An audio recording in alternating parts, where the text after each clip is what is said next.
So here I am, and I have no clue about branding.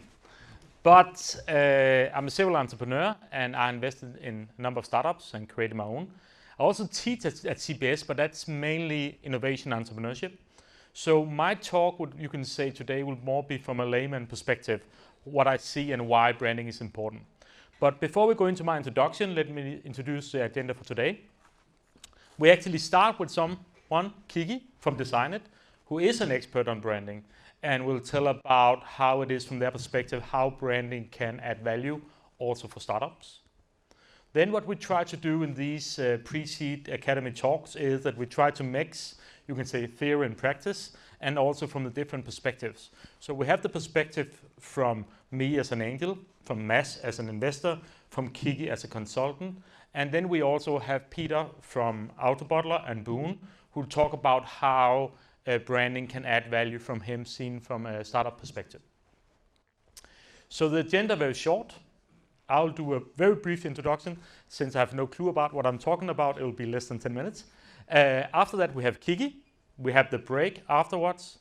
And please, in the break, what we also have is we have a Q&A system. So use the break to enter the questions you might have, because the questions we'll take in the end, after the break and after Peter's talk. So we will end around 8:30 approximately, and for a final beer. So that's the agenda. So here's the code. I'm sure you can take a picture of that, or you can find it on paper somewhere we have printed out. So it's pigeonhole.at, and then enter the passcode PreSeed Academy 15. And there you can both enter your own questions to both me, Mads, Kiki, and Peter. And you can also vote on which of the already entered questions you would like to hear. So, what is branding, again, from a layman perspective like mine? I think the best way to illustrate branding is illustrate the lack of that. This is actually one of my startups I co-founded, called DocCloud. So what do you think we do?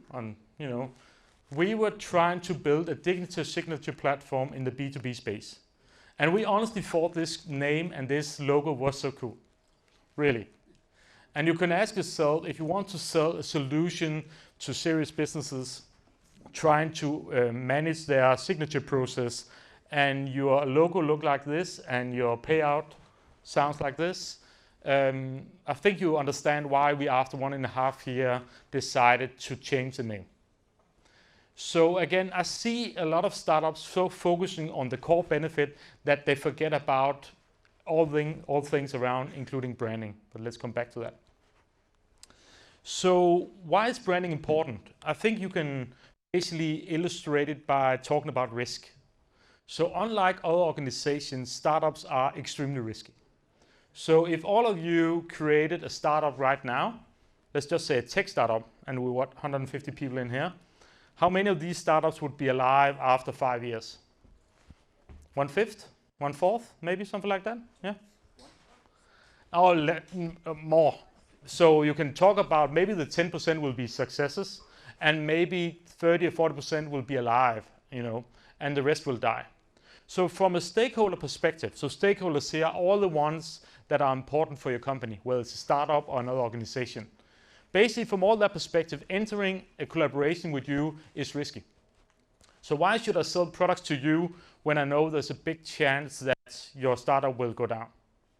Why should I decide to quit my job and work for your startup when I believe that your startup will most likely go down? Why should I be the first customer? Can you imagine being the first customer of any tech startup? Doesn't make sense. So again, from a startup perspective, startups are extremely risky. And actually that all of us are deciding to take part of your startup either from an investor or employee perspective actually doesn't make sense, right? Because we should wait. We should wait until you're more de-risked. But the interesting thing here is that there are a lot of benefits by having a brand. And one of them is that it reduces perceived risk. So the reason why we know that every time we take a purchasing decision, well, in the supermarket or whatever, we take a new product. When that product is of an existing brand, there's a higher likelihood that we will actually buy it because it's lower perceived risk. So again, if I should take 2 examples, an electric car made by Nicolaj Nielsen versus an electric car made by Toyota, most likely the perceived risk of buying a car from Nicolaj would be higher. And the old saying is, no one get fired from buying IBM. Most likely that was the old days. I guess now we could be fired from buying IBM, but that's another story. I'm not saying the IBM, but I'm saying working with your brand actually can reduce the perceived risk and therefore increase the likelihood not only of getting investors, what Mads talked about, but also getting all the other important stakeholders. And what are the other important stakeholders? That is that you actually want people to work for you for a lower salary most likely than they can get elsewhere. You want partners to work with you. You want investors to trust you, etc., etc. That's the benefit. And that's also because when we talk about branding, the old saying is no one buys a shovel, right? Why are you buying a shovel? You're buying a shovel because you had another purpose. Most likely you want to dig a hole. You can take the same analogy to all of your software, hardware startups. No one is going to buy DocCloud. No, they try to buy a solution for something. And that solution is most likely larger than just your core benefit. And I think one of the most useful frameworks I've seen is when we talk about the different levels of the product. I'll not go into detail here, but basically when people are buying something, they're not only buying the core product or the core benefit. So for those of you, how many of you have done B2B software, for instance? Right? So when we sell B2B software, is price important? Yeah, price can be important. What is often more important than price for enterprises buying your software? What could that be? Delivery, stability, software, service level agreements, stuff like that. Stuff that is out here, that is not really part of the core, right?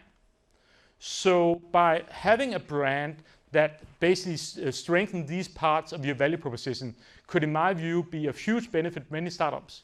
And when I, in perfect hindsight, see some of the old startups I've created, whether it's software, hardware, medtech, I can see that we could have focused more on that, you can say, for lack of better word, storytelling. And I think when, again, in perfect hindsight, why are we not doing it? It's because we're so freaking business with all kind of operations, right?